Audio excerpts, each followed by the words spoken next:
আমরা সকলেই তো জানি যে ইউসুফ আলাইহিস সালাতু ওয়াস সালাম একজন সুন্দর একজন নবী ছিলেন। কি ছিলেন? কঠিন একজন সুন্দর নবী ছিলেন, যে ইউসুফ আলাইহিস সালাতু ওয়াস সালামের চেহারার দিকে তাকিয়ে মানুষ অবাক হয়ে যাইত। মানুষ বলতো আসলে এটা কোনো মানুষ হতে পারে না, এটা স্বয়ং আসমান থেকে ফেরেশতা নেমে এসেছে। কি আসছে? আসমান থেকে ফেরেশতা নেমে আসছে। মিশরের যত সুন্দরী নারীগণ ছিল, সমস্ত নারীগণ ইউসুফ আলাইহিস সালাতু ওয়াস সালামকে দেখার পরে তার নজরকে অন্যদিকে তাকাইতে পারে নাই। যখন ইউসুফ আলাইহিস সালাতু ওয়াস সালামের সামনে মিশরের সুন্দরী নারীগণরা তাদের হাতে আপেল নিয়ে এবং ছুরি নিয়ে আপেল কাটতে লাগলো, তখন ইউসুফ আলাইহিস সালাতু ওয়াস সালামকে দেখে মিশরের নারীগণরা তাদের আঙ্গুল কর্তন করে ফেলেছিল, তারপরেও তারা জানতে পারে নাই। জানতে পারে না আসলে কি আপেল কাটতেছে নাকি কি কাটতেছে, আঙ্গুল কাটতেছে, এটা কি নাই তাদের খবর নাই। আর আয়েশা সিদ্দিকা রাদিয়াল্লাহু তাআলা আনহা বলেন যে আমার নবী এমন সুন্দরের অধিকারী ছিলেন, আমার স্বামী এমন সুন্দরের অধিকারী ছিলেন যে মিশরের নারীরা ইউসুফ আলাইহিস সালাতু ওয়াস সালামকে দেখে তাদের আঙ্গুল কর্তন করেছে। আর সেই মিশরের নারীরা যদি আমার পয়গম্বর আমার স্বামীকে দেখতো তাহলে তাদের আঙ্গুল কর্তন করতো না, তাদের কলিজা কর্তন করে ফেলতো, তারপরেও আল্লাহর পয়গম্বরের চেহারা থেকে তাদের নজর বিন্দু পরিমাণ সরাইতো না। সুবহানাল্লাহ। এত সুন্দরের অধিকারী ছিলেন। কি ছিলেন? এত সুন্দরের অধিকারী ছিলেন। হযরত আয়েশা সিদ্দিকা রাদিয়াল্লাহু তাআলা আনহা বলেন আল্লাহর পয়গম্বরকে অর্থাৎ আমার নবীকে আল্লাহ তাআলা নেতৃত্ব দেওয়ার মতো যত গুণাবলী ছিল এবং নেতা হওয়ার যত গুণাবলী ছিল সমস্ত গুণাবলী আল্লাহ তাআলা আমার পয়গম্বরকে দিয়েছে। সুবহানাল্লাহ। কি করেছে? আমার পয়গম্বরকে দিয়েছে। এত সুন্দরের অধিকারী আল্লাহর পয়গম্বর জনাবে বিশ্বনবী মুহাম্মদুর রাসূলুল্লাহ সাল্লাল্লাহু আলাইহি ওয়াসাল্লাম বললেন, হে উম্মে মাবা, তুমি একটু অনুমতি দাও, এই বকরির থেকে আমরা দুধ দহন করে আমরা দুধ পান করব। উম্মে মাবা ছোট একটি মগ বের করে দিয়েছে, পাত্র বের করে দিয়েছে। আল্লাহর পয়গম্বর বলে, হে উম্মে মাবা, এই ছোট পাত্রে কাম হবে না, বড় পাত্র দাও। উম্মে মাবা মনে মনে চিন্তা করে, আমার বকরি অসুস্থতার কারণে দাঁড়াইতে পারে না, কয়েকদিন ধরে না খাওয়া, আর উনি কিনা বলতেছে ছোট পাত্রে কাম হবে না, বড় পাত্র দাও। বড় পাত্র দিয়েছে। আল্লাহর পয়গম্বর যখনই ওই বকরির কাছে গেলেন, বকরির কাছে যাওয়ার সাথে সাথে বকরি লাফ দিয়ে দাঁড়িয়ে গেল। বলেন সুবহানাল্লাহ। আল্লাহর পয়গম্বর বকরিকে জিজ্ঞাসা করলো, হে বকরি, তুমি লাফ দিয়ে কেন দাঁড়িয়ে গেলা? আল্লাহর পয়গম্বরকে ওই বকরি বলে, ইয়া রাসূলুল্লাহ, আপনি শুধু মানুষের নবী নয়, আমারও আপনি নবী। ইয়া রাসূলুল্লাহ, আমি আপনাকে চিনতে ভুল করি নাই। ইয়া রাসূলুল্লাহ, আপনি যখনই এই উঠানের মধ্যে আসছেন, আপনাকে দেখার সাথে সাথে আমি চিনে ফেলেছি, আপনি হলেন এই বিশ্বজগতের রাহমাতুল লিল আলামিন। আল্লাহর পয়গম্বর সেই বকরিকে বললে, হে বকরি, তোমার কি খবর, তুমি একটু আমাকে বলো না। বকরি আল্লাহর পয়গম্বরকে পয়গম্বরের সামনে তার চক্ষু মুবারক দিয়ে জর জর জর জর করে পানি ছেড়ে দিয়ে আল্লাহর পয়গম্বরকে বললেন। আল্লাহর পয়গম্বর বকরিটাকে জড়াই নিলেন। বকরিটা তার মুখ আল্লাহর পয়গম্বরের কানের কাছে নিয়ে আল্লাহর পয়গম্বরকে বলেন, ইয়া রাসূলুল্লাহ, ইয়া হাবিবাল্লাহ, আমি অসুস্থ থাকার কারণে, আমি অসুস্থ হওয়ার কারণে আমার মালিক আমাকে ঠিক মতো খাইতে দেয় না। আমার মালিক আমাকে খাওয়ানোর জন্য ওই মরুভূমির মধ্যে নিয়ে যায় না। আমি অসুস্থ থাকার কারণে আমার মালিক আমাকে ভালোভাবে দেখাশোনাও করে না।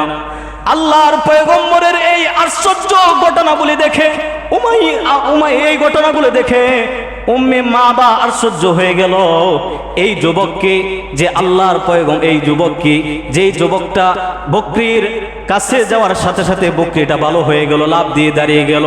তিনি এই দৃশ্যগুলো আড়াল দিয়ে দেখতেছে আর তিনি এগুলো উপভোগ করতেছে। বকরিকে বললেন, হে বকরি, আমার দুধের দরকার, আমি পিপাসার্ত। বকরির সাথে সাথে বলল, ইয়া রাসূলুল্লাহ, আপনার যত দুধের প্রয়োজন আমার কাছ থেকে নিয়ে নেন। আল্লাহর পয়গম্বর তার পবিত্র হাত মোবারক দ্বারা সেই বকরির উলানের মধ্যে যখনই হাত দিলেন, হাত দেওয়ার সাথে সাথে বকরির উলানটা দুধে ভরপুর হয়ে গেল। বলেন সুবহানাল্লাহ। আল্লাহর পয়গম্বরকে বকরি বলে, ইয়া রাসূলুল্লাহ, এই দুধের ভার আমি বহন করতে পারতেছি না।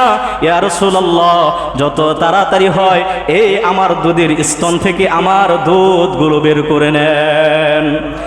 আল্লাহর পয়গম্বর মক্স ভর্তি করে ফেললেন এবং হযরত আবু বকর সিদ্দিক রাদিয়াল্লাহু তাআলা আনহুকে বললেন, হে আবু বকর, নেন নেন, এখন আপনি দুধ পান করেন।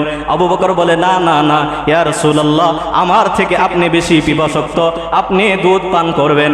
আল্লাহর পয়গম্বর বলে, হে আবু বকর, আপনি যতক্ষণ পর্যন্ত এই দুধ পান না করবেন ততক্ষণ পর্যন্ত আমি দুধ পান করতে পারবো না।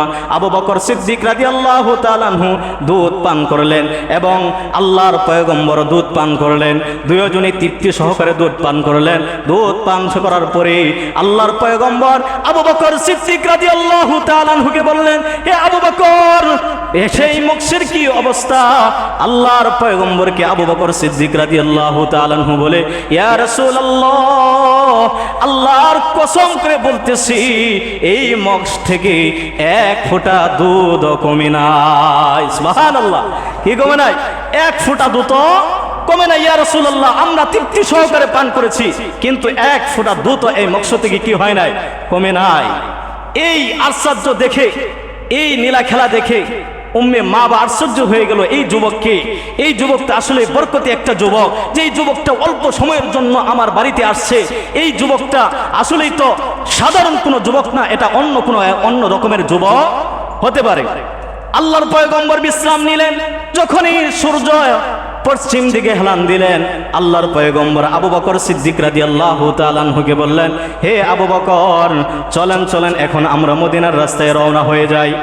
আল্লাহর পয়গম্বর যখন মদিনার রাস্তায় রওনা হয়ে গেল, উম্মে মাবা ঘর থেকে দৌড় দিয়ে যখন উঠানের মধ্যে আসলেন, উঠানের মধ্যে আসার পরে দেখি জান্নাত থেকে কেমন জানি সুঘ্রাণ বের হইতেছে। সুবহানাল্লাহ বলবেন না? কি বের হইতেছে? জান্নাত থেকে জান্নাতি সুঘ্রাণ বের হইতেছে। উম্মে মাবা পিছন দিক দিয়ে আল্লাহর পয়গম্বরকে ডাকতেছে, হে যুবক, হে যুবক, হে আমার অতিথি, আপনি আমার বাড়ির থেকে যাবেন না। আপনি অল্প সময়ের জন্য আমার বাড়ির অতিথি হয়েছেন, কিন্তু আমি দেখতে পেরেছি আপনি যতক্ষণ পর্যন্ত আমার বাড়ির অতিথি ছিলেন আমার বরকতের কোনো শেষ ছিল না।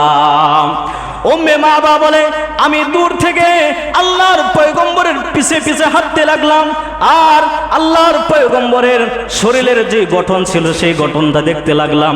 আল্লাহর পয়গম্বরের চেহারার মধ্যে যেই দুইটি কান ছিল এত সুন্দর ছিল, আল্লাহর পয়গম্বরের যে হাত ছিল এত সুন্দর ছিল, আল্লাহর পয়গম্বরের গার মোবারকটা এত সুন্দর ছিল, যা আমি ইতিপূর্বে কখনো দেখতে পাই নাই। উম্মে মাবা বলে, বিকাল হয়ে গেল, আমি পিছ থেকে আমার বাড়িতে চলে আসলাম। বাড়িতে আসার পরে আমার স্বামী যখন বিকালবেলা মরুভূমিতে বকরি চড়িয়ে যখন আমার বাড়িতে আসলো, বাড়িতে আসার পরেই উম্মে মাবার স্বামী বলে যে বাড়িতে ঢুকার সাথে সাথে আমি কেমন জানি আজকে আমার বাড়িটা অন্যরকম দেখতে পারলাম, কেমন জানি আমার কাছে বাড়িটা অন্যরকম লাগতেছে। কি লাগতেছে?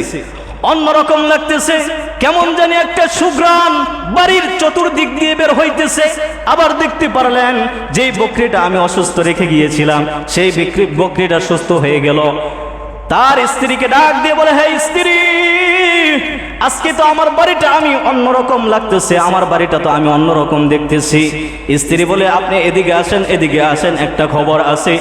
অল্প কিছু সময়ের জন্য মক্কা থেকে দুইটি যুবক আমার বাড়িতে এসে মেহমানদারি করলো, আমার বাড়িতে এসে মেহমান হয়েছিল, আমি তাদেরকে আশ্রয় দিয়েছিলাম। আজকে তাদের বরকতে এই অসুস্থ বকরিটা সুস্থে পরিণত হয়ে গিয়েছে। তিনি সমস্ত বর্ণনাগুলো তুলে ধরলেন। আর উম্মে মাবার স্বামী বললেন, হে উম্মে মাবা, সেই যুবক কোন দিকে গিয়েছে, কোন রাস্তায় গিয়েছে? উম্মে মাবা বলে, তারা এই রাস্তা দিয়ে মদিনার রাস্তায় চলে গেছে। স্বামী বলে, হে স্ত্রী, এটা কি করেছো? এটা কোনো দুনিয়ার সাধারণ যুবক নয়, এটা কোনো দুনিয়ার সাধারণ যুবক নয়। আমি আমার মহাগ্রন্থের মধ্যে পড়েছি, এই শেষ জামানায় একজন নবীর আবির্ভাব ঘটবে, যেই নবীর নাম হবে মুহাম্মদ ইবনে আব্দুল্লাহ। সেই নবী মক্কা থেকে হিজরত করে মদিনায় চলে যাবে। তাকে আমি মেহমানদারি করানোর জন্যই এই মরুভূমির মাঝখানে আমি একটা কুঁড়ে ঘর তুলেছি। বলেন সুবহানাল্লাহ। ইনি কোনো দুনিয়ার সাধারণ মানুষ না, ইনি কোনো দুনিয়ার সাধারণ যুবক না, ইনি হলেন সরওয়ারুল আলম রহমাতুল্লিল আলামিন জনাবে বিশ্ব নবী মুহাম্মদুর রাসূলুল্লাহ সাল্লাল্লাহু আলাইহি ওয়াসাল্লাম। এই জন্যই তো আল্লাহ তাআলা আল্লাহর পয়গম্বরকে বলছে, ইয়া রাসূলুল্লাহ ওয়া মা আরসালনাকা ইল্লা রাহমাতাল লিল আলামিন, আপনি বিশ্ব জগতের জন্য রহমত। বলেন সুবহানাল্লাহ। হে মুসলমান, আজকে আমরা সেই নবীর উম্মত হয়েছি। কি হয়েছি? সেই নবীর উম্মত হয়েছি, যেই রাসূলের মহব্বতে, যেই রাসূলের ভালোবাসায় সমস্ত সাহাবায়ে কেরামরা বদরের যুদ্ধে, খন্দকের যুদ্ধে, উহুদের যুদ্ধে সমস্ত সাহাবায়ে কেরামরা নবীকে সুরক্ষিত রাখার জন্য, নবীকে রক্ষা করার জন্য তাদের বুককে কাফেরদের তীরের সামনে নত করে দিয়েছে, তাদের বুককে তীরের দরজা করে দিয়েছে, তলোয়ারের আঘাত লেগেছে, তাদের শরীর ক্ষত বিক্ষত হয়ে গিয়েছে।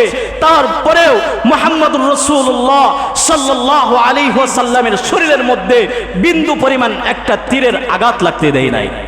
কেন লাগতে দেয় নাই? কারণ তারা জানতো, লা ইউমিনু আহাদুকুম হাত্তা আকুনা আহাব্বা ইলাইহি মিন ওয়ালিদিহি ওয়া ওয়ালাদিহি ওয়ান নাসি আজমাইন।